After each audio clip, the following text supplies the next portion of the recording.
छुप गए सारे नजारे, ओह क्या बात हो गई, तूने काजल लगाया दिन में रात हो गई। वो दौर जब राजेश खन्ना और मुमताज के अभिनय में फिल्माया गया ये गीत जब सिनेमा घरों के पर्दों पर उकेरा गया तो कितने लड़के लड़कियों ने अपनी होली, दिवाली, ईद, वैलेंटाइंस डे वगैरह वगैरह सब कुछ एक साथ मना लिया। बड़ी कामयाबियता से नृत्य करती हुई मुमताज जब पर्दे पर आई तो थिएटर में तालियों की खनकोर कड़कड़ाहट के साथ ऐसा महसूस हुआ मानो स्वर्ग की व्याख्या में बताया जाने वाला रंगमंच धरती पर आ गया हो। ये कोई कथानक कहानी किस्से नहीं बल्कि लोगों में राजेश खन्ना के एक लम्हे को पा जाने की हकीकत रही। उसी दौरान वो दौर शुरू हुआ जब लड़कियां राजेश खन्ना की गाड़ी की धूल से अपनी मांग भरने लगी। इसी दौर में जब उनकी वो सफेद रंग की गाड़ी कहीं बाहर जाती तो लड़कियों के अनगिनत चुंबनों से लाल होकर वापस लौटती। तब प्रेम बड़ा समाचार नजर आने लगा।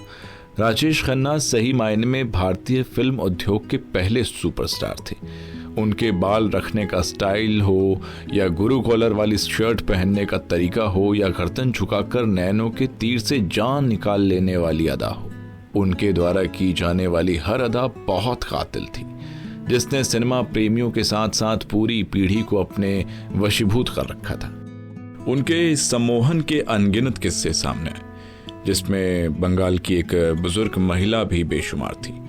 जब वो ब्यूटी पार्लर जाकर मेकअप करके और अच्छे कपड़े पहनकर फिल्म देखने जाया करती थी, उन्हें ऐसा लगता था कि राजेश खन्ना पर्दे की तरफ से पलके झपका रहे हो या फिर सिर झटक रहे हो या फिर मुस्कुरा रहे हो तो सिर्फ उनके लिए ही कर रहे हो।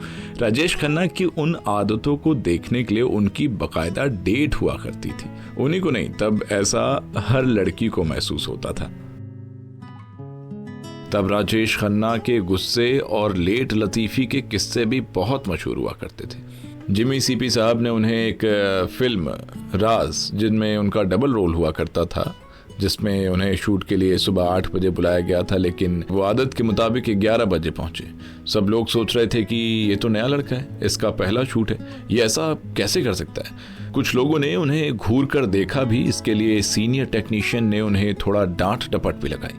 तब उन्होंने कहा था, देखिए एक्टिंग और करियर की ऐसी की तैसी, मैं किसी भी चीज के लिए अपना लाइफस्टाइल नहीं बदलूंगा।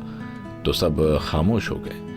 फिलहाल इस तेवर के साथ दो ही चीजें होती हैं, या तो आदमी बहुत ऊपर चला जाता है या तो बहुत नीचे। फिल्म आराधना ने राजेश खन्ना को राष्ट्रीय स्तर पर पहचान दी।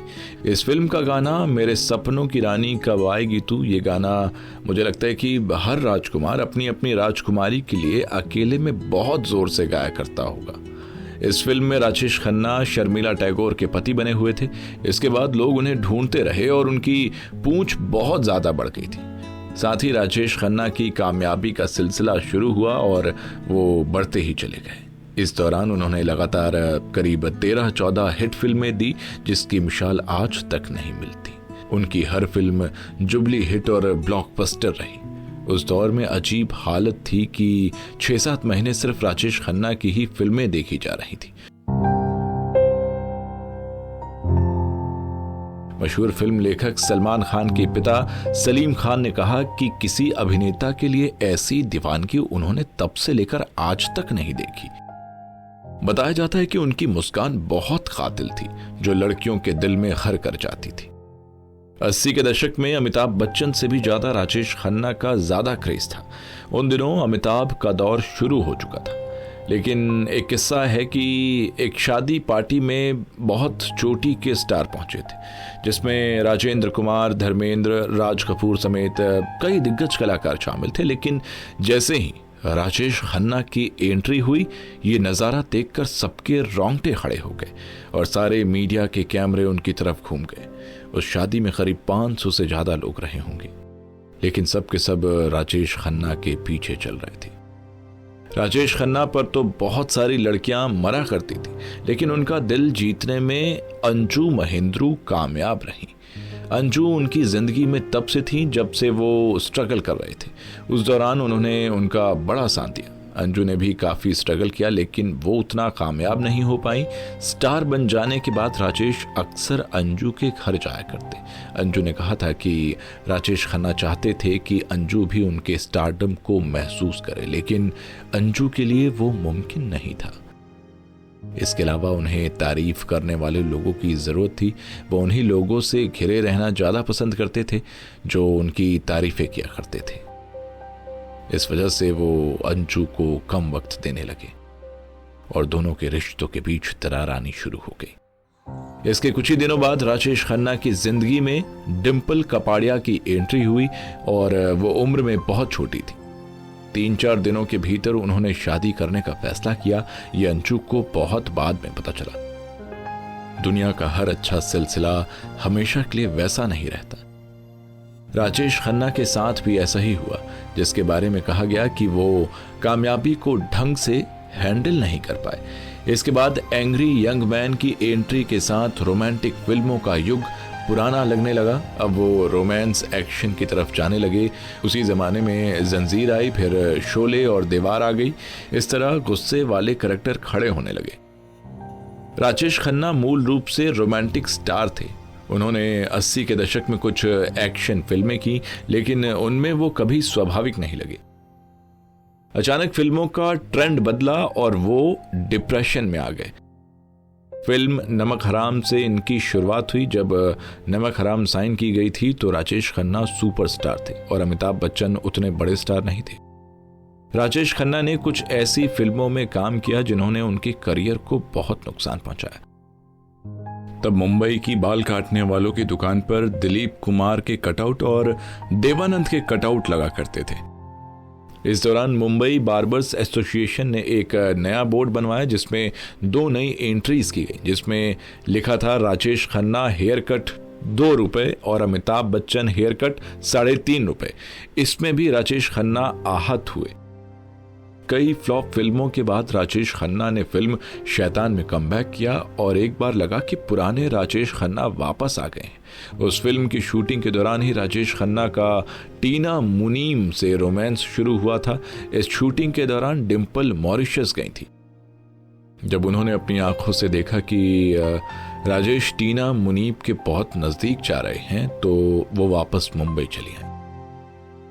एक दिन राजेश खन्ना शूटिंग से वापस आए तो वो उन्हें डिम्पी डिम्पी डिम्पी कहकर ढूंढ रहे थे, लेकिन उन्हें डिंपल कहीं नहीं मिली। बहुत खोजबीन करने के बाद जब ड्रेसिंग टेबल के शीशे पर देखा तो उस पर लिखा था I love you, goodbye. बाद में पता चला कि डिंपल जहाज से वापस मुंबई चली गई थी। वो पहले की तरह टीना मुनीम के साथ शूटिंग करते रहे। उसके बाद डिंपल उनके घर आशीर्वाद में फिर कभी नहीं लौटी। वो अपनी जिंदगी के आखिरी क्षणों में बहुत अकेलेपन से जूझ रहे थे। उन्हें कैंसर ने अपने आगोश में जकड़ लिया था। उनका ये किस्सा बहुत प्रचलित हुआ। बाबू मोशाय, जिंदगी बड़ी होनी चाहिए, लंबी नहीं। अरे ओ बाबू मोशाय, हम तो रंगमंच की कठपुतलियां हैं जिसकी डोर उस ऊपर वाले के हाथ में है। कब कौन कहां उठेगा ये कोई नहीं जानता।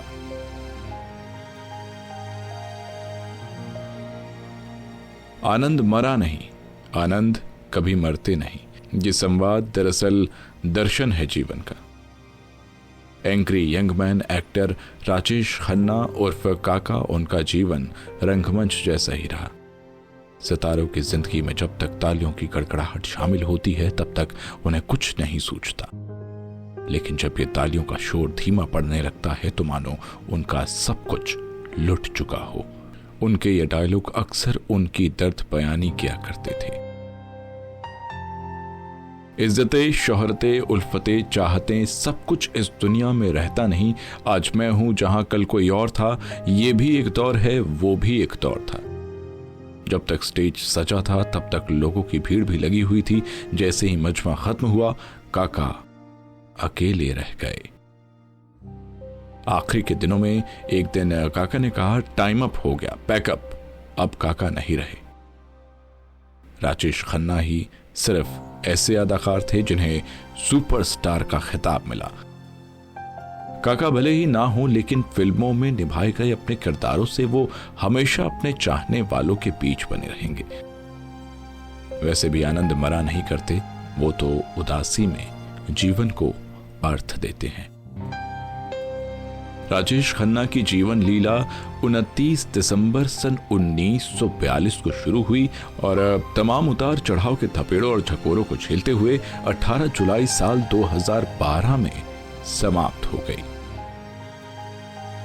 टैक्स प्रॉब्लम के चलते इनकम टैक्स विभाग ने उनका बंगला सील कर दिया था, इसलिए वो अपने ऑफिस में रहते थे, जिसके बगल में एक मैकडॉनल्ड्स रेस्तरां हुआ करता था।